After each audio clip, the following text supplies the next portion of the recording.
So folks, a quick scan through of my settings before we get into the video.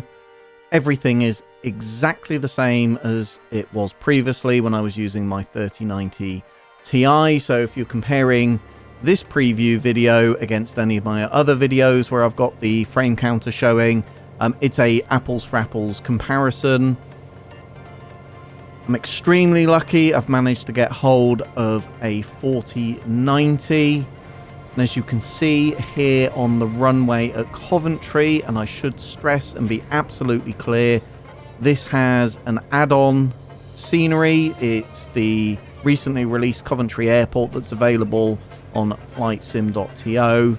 You can see here at takeoff we are getting into the early 70s on occasions, sitting pretty comfortably in the late 60s in terms of frames per second. Now we're getting a bit further up in the air. We're getting up into the high 70s, and I think I just saw a flash of the 80s as well. Now this is without a doubt the step up in performance that we really needed for Microsoft Flight Simulator. The experience for me in the VR headset, we're using the Reverb G2. Hopefully you saw with the scan through the settings at the beginning, but we're using NVIDIA's deep learning super sampling on the quality setting. Other than that, that is doing some upscaling of course, but we are using 100% of the resolution of the headset, and I can say in the headset the experience was extremely smooth. Here now you can see the 80 frames per second appearing more and more consistently. It's a very, very enjoyable experience. This is with absolutely no tweaking whatsoever. I've simply taken the RTX 3090 Ti out of the system, put the 4090 in, all of the settings exactly the same. It was getting extraordinarily close to 90 frames per second. Folks, if you can believe that, that is almost now matching the refresh rate of the headset. So any extra frames per second beyond 90 frames per second is wasted effort.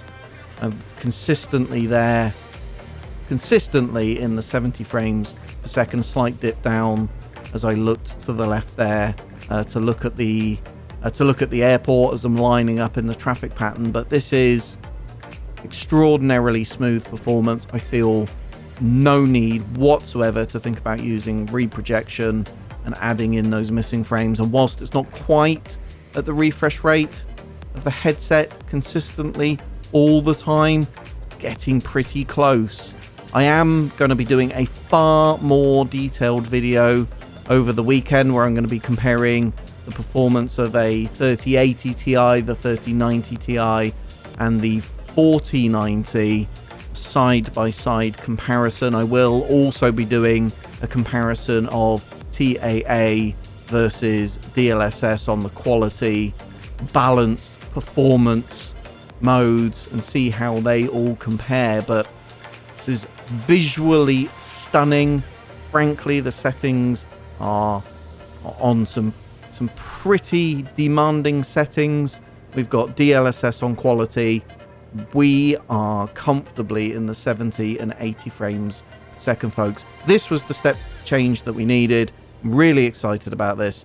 As always, I hope you're very well wherever in the world you are. Stay safe in the skies, and I will see you in my next one.